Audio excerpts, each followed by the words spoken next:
जरा सोचिए, एक ऐसा साम्राज्य जिसका राजा जब हज के लिए निकला तो उसने रास्ते में इतना सोना लुटा दिया कि पूरी दुनिया की इकोनॉमी हिल गई। जी हां, आज हम बात करने वाले हैं पश्चिम अफ्रीका के महान माली साम्राज्य की। एक ऐसी जगह जो दौलत, ताकत और ज्ञान का एक जबरदस्त केंद्र था। तो चलिए शुरुआत एक सवाल से करते हैं। क्या होगा अगर नमक, हाँ वही साधारण नमक, सोने जितना कीमती हो जाए? सुनने में थोड़ा अजीब लग रहा है ना, पर यकीन मानिए माली साम्राज्य की बेहिसाब दौलत का सबसे बड़ा राज यही था। तो देखिए, राज यहीं छिपा है। एक तरफ था सोना, जो हमेशा से दौलत का सिंबल रहा है, और दूसरी तरफ था नमक। अब उस जमाने में जब फ्रिज नहीं थे, खाना सुरक्षित रखने के लिए नमक सोने से कम नहीं था। और कमाल की बात यह है कि माली साम्राज्य में इन दोनों का व्यापार बराबर के वजन पर होता था। सोचिए, यही तो उनकी इकोनॉमी की रीढ़ की हड्डी थी। तो चलिए कहानी के पहले हिस्से में चलते हैं, सोने और नमक का साम्राज्य। देखते हैं कि आखिर ये एक्स्ट्रा ऑर्डिनरी साम्राज्य किन हालात में बना और इसकी नींव कैसे पड़ी। तो बात है 13वीं सदी के पश्चिम अफ्रीका की। उस वक्त का माहौल कुछ ऐसा था कि जो कभी बहुत ताकतवर घाना साम्राज्य हुआ करता था, वो अब बिखर चुका था। पूरा इलाका छोटे छोटे राज्यों में बट गया था, और इन सबके बीच इन लोगों की लाइफलाइन थी नाइजर नदी, जो खेती और व्यापार दोनों का जरिया थी। बस इसी माहौल में मंडिंका समुदाय के लोग अपनी खुद की कहानी लिखने के लिए तैयार हो रहे थे। और यहीं से एंट्री होती है इस साम्राज्य के महान फाउंडर सुंदियाता केता की, एक ऐसे हीरो की कहानी जो सच में किसी फिल्म से कम नहीं है। देखिए, सुंदियाता की कहानी एकदम किसी हीरो की जर्नी जैसी है। भविष्यवाणी तो हुई थी कि वो महान बनेगा, पर कमाल की बात यह है कि बचपन में वो चल भी नहीं पाता था। ऊपर से सोसो साम्राज्य के क्रूर राजा सुमांगुरु ने उसे देश से ही निकाल दिया। लेकिन यही वनवास उसकी ताकत बना। वो एक जबरदस्त योद्धा बनकर लौटा, और 1235 में किरीना की मशहूर लड़ाई में उसने सुमांगुरु को हरा दिया। और बस वहीं से माली साम्राज्य की नींव पड़ी। उसने सभी बिखरे हुए कबीलों को एक किया, और इसीलिए उसे लायन किंग कहा गया। सुंदियाता ने सिर्फ एक साम्राज्य नहीं जीता था, बल्कि उसने एक ऐसा सिस्टम बनाया जिसने माली को दुनिया के सबसे अमीर और ताकतवर साम्राज्यों में से एक बना दिया। तो चलिए देखते हैं कि ये हुआ कैसे। देखिए, माली की दौलत के 4 मेन पिलर्स थे। पहला, बंपू और बुरे की सोने की खदानों पर पूरा कंट्रोल। दूसरा, सहारा रेगिस्तान से आने वाले नमक के ट्रेड पर पूरी तरह से दबदबा। तीसरा था नाइजर नदी के किनारे की उपजाऊ जमीन। और चौथा, वो जबरदस्त ट्रेड नेटवर्क जो माली को मोरक्को, मिस्र और न जाने कहां से जोड़ता था।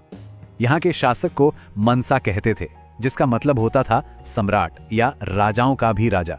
सुंदियाता ने एक बहुत मजबूत पॉलिटिकल सिस्टम भी बनाया। पूरे साम्राज्य को अलग अलग प्रांतों में बांटा और ट्रेड रूट्स की सेफ्टी के लिए एक पावरफुल आर्मी भी तैयार की।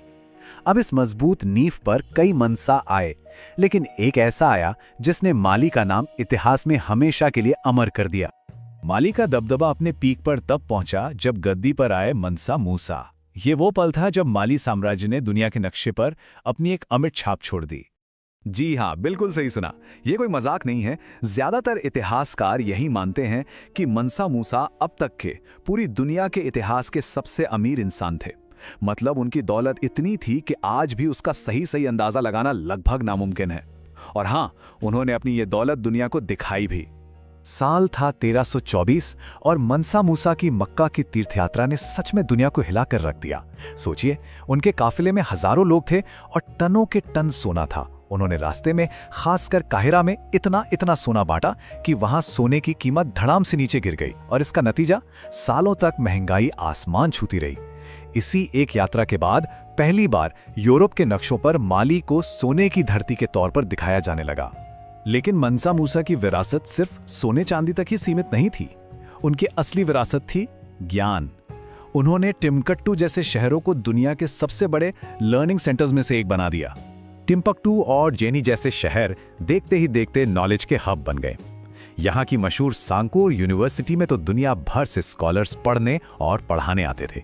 और पढ़ाया क्या जाता था? एस्ट्रोनॉमी, मैथ्स, मेडिसिन, कानून, क्या नहीं था।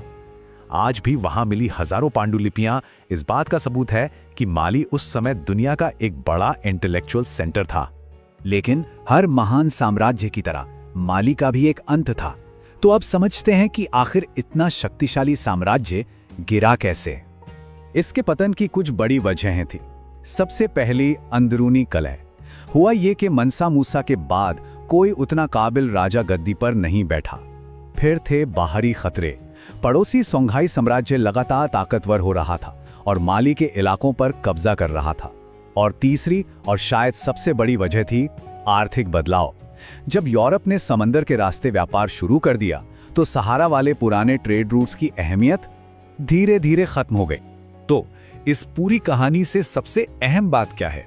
देखिए, माली साम्राज्य की कहानी एक बात तो साफ कर देती है कि अफ्रीका कभी डार्क कॉन्टिनेंट नहीं था, बल्कि वो तो धन, ज्ञान और संस्कृति का एक ऐसा जगमगाता हुआ केंद्र था जिसने पूरी दुनिया को रोशनी दिखाई। इसकी विरासत आज भी हमें ये याद दिलाती है कि दुनिया का सबसे अमीर इंसान और दुनिया के सबसे बेहतरीन लर्निंग सेंटर्स में से एक कभी इसी सहारा